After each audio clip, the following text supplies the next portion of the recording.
Middle East સંકટની વૈશ્વિક વેપાર પર જગત પર અસર થઈ રહી છે। તણાવ વચ્ચે પ્લાસ્ટિકના ભાવમાં વધારો થઈ શકે છે। પોલિમરના કાચા માલના ભાવમાં વધારો થશે।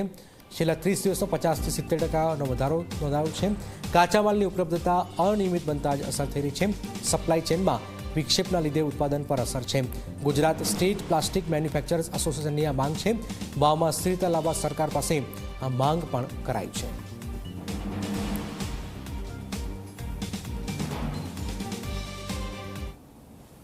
ऑलरेडी अत्यारे 70% भाव प्लस थईने आव्यो छे।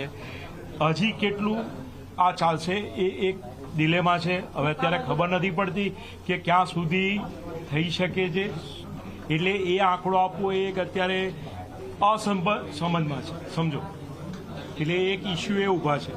सरकार पासे अमारी अलग अलग डिमांड एवी छे कि एक जीएसटी में राहत आपे, एक जेम डिलीवरीमां थोड़ું ખેંચી આપે તો સારું પડે, ઇન્ટરવીન કરીને રિફાઇનરીમાંથી અર્લી મટીરિયલ એમએસએમઈને મળે, એ બધી જ અમારી એક રિક્વેસ્ટ છે કે જેથી કરીને વહેલું આ ક્લિયર થાય।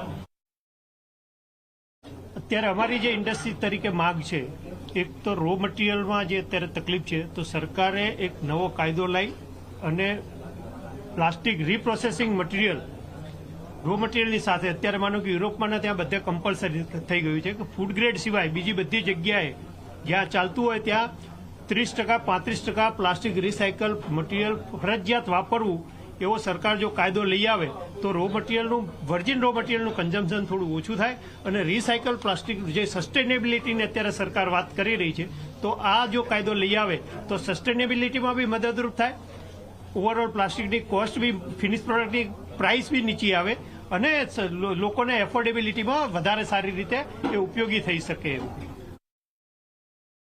અમારું સરકારને બસ એક જ વિનંતી છે કે આજની યુદ્ધની પરિસ્થિતિમાં એક્ઝિબિટરને એક્સપોર્ટરને જેટલા બી બેનિફિટ થતા હોય, જેમ કે ઘણા જીએસટી અને રોડ ટેપ અને એવા ઘણા જે બેનિફિટ જે છે જે અટવાયેલા હોય એ જેટલા જલ્દી બને એટલા છૂટા થઈ જાય, જેના લીધે એક્સપોર્ટરને એની એક અમાઉન્ટ મળે જેના એ એને ધંધામાં કામ લગાડી શકે। જેમ કે બીજી ઘણી વસ્તુ છે કે જેમ કે મિનિમમ ઇમ્પોર્ટ ડ્યુટી જે લાગેલી છે એ 7.5-10% લાગેલી છે, એ બને તો સરકાર એને જો ઓછી કરી શકે તો બહારથી બી કોઈ રો મટીરિયલ ઇમ્પોર્ટ કરીને જે લોકલ ઇન્ડસ્ટ્રીઝને બચાવી શકાય।